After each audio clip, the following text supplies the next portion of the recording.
सदन का ध्यान आकर्षित करना चाहती हूँ कि मेरे पामगढ़ क्षेत्र में अभी लगभग 1 घंटे की ये घटना है कि मेरे पामगढ़ क्षेत्र में ग्राम फोड़ा घाट है, जहाँ एक संजय खरे निवासी है, उन्होंने आत्महत्या कर ली। और आत्महत्या का कारण इस प्रकार है कि उनके साथ जो उप निरीक्षक दामोदर, एक थाना प्रभारी हमारे पामगढ़ का उप निरीक्षक है, उनके द्वारा और हुई गांव से एक राजकुमार करके है, जिन्होंने उनकी जमीन खड़ा किया है, जिसके विरोध में जब संजय खरे जी ने उनसे बातचीत की तो उनके साथ हाथापाई किया, उनके बेटे को भी मारा गया, उनकी सिर पे चोट आई।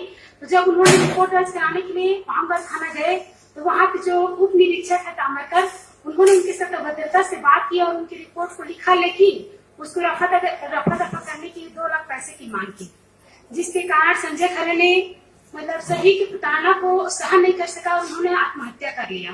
तो मैं इस सदन के माध्यम से निवेदन करना चाहती हूँ कि ये जो उप निरीक्षक है उनके बारे में सर मेरे को कई बार शिकायत पत्र मिला है, जिसके बारे में मैंने जिला प्रशासन को अपना पत्र लिखा है, लेकिन आज तक उसका कोई पत्र का जवाब नहीं आया है, जिसके कारण आज एक मासूम की जान चली गई उनकी प्रताड़ना के कारण। तो ये मेरे क्षेत्र के लिए बहुत ही दुख की बात है। तो इस सदन के माध्यम से मैं मंत्री जी से निवेदन करती हूँ कि निलंबित किया जाए। माननीय सदस्य ने बहुत पीड़ा के साथ में इस बात को रखी। पूरे प्रदेश में भूमाफिया सक्रिय हो गए और जिस प्रकार से कहा जाता है ना, उनके मुंह में जो खून लग जाता है आदमखोर शेर, वैसे छत्तीसगढ़ के भूमाफिया हो गए। मुख्यमंत्री जी के क्षेत्र में 4 लोगों की हत्या हो जाती है, आज तक उनकी गिरफ्तारी नहीं हुई, आज तक गिरफ्तारी नहीं हुई। आखिर किसका संरक्षण प्राप्त है, उनको पुलिस गिरफ्तार क्यों नहीं कर पा रही?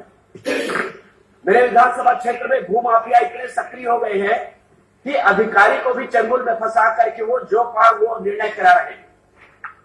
मैं तो धन्यवाद देता हूं हमारे राजस्व मंत्री जी को, जब मैंने पत्र लिखा तो उन्होंने उसको सस्पेंड किया। करोड़ों रुपए की जमीन है, करोड़ों रुपए, अरबों रुपए की NHI से लगा हुआ हाईवे में, और उसी जमीन के मामला में न केवल उस गांव के बल्कि पुलिस उसके संरक्षण में।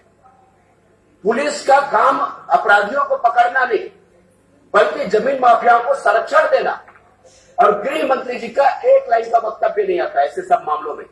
आज बड़े पीड़ा के साथ में हमारे सदस्य उस बात को उठा रहे हैं, तत्काल आपको उस पुलिस को यहीं पर सस्पेंड करना चाहिए और उसके बाद में जांच होनी चाहिए। चूंकि माननीय सदस्य का वक्तव्य आ चुका है, उनका सुसाइड नोट मिला सर, जिसमें स्पष्ट सदन में आपने जानकारी दी है। एक लाइन बोलने दीजिए, एक लाइन बोलने दीजिए।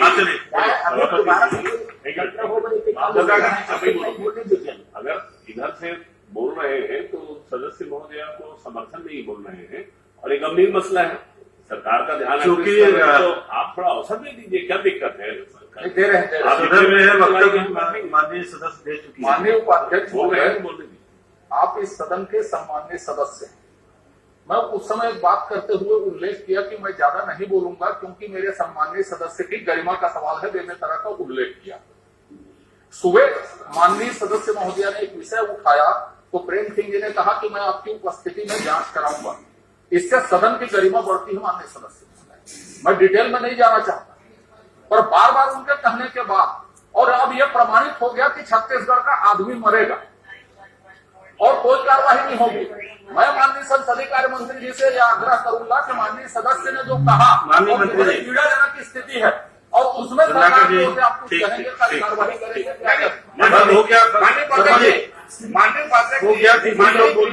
सदन में माननीय नेता बोलने के बाद आप अपनी पीड़ा सबके सामने व्यक्त की। माननीय नेता जी मंत्री जी सारी घटना की जानकारी लेकर पूरे अवगत कराते, जानकारी लेकर माननीय सदस्य जानकारी दे रही है तो उसे निलंबित करने की जरूरत नहीं है।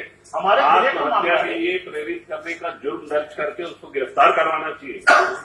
और माननीय उपाध्यक्ष महोदय, हमारे जिले का मामला है, हमारे जिले का मामला है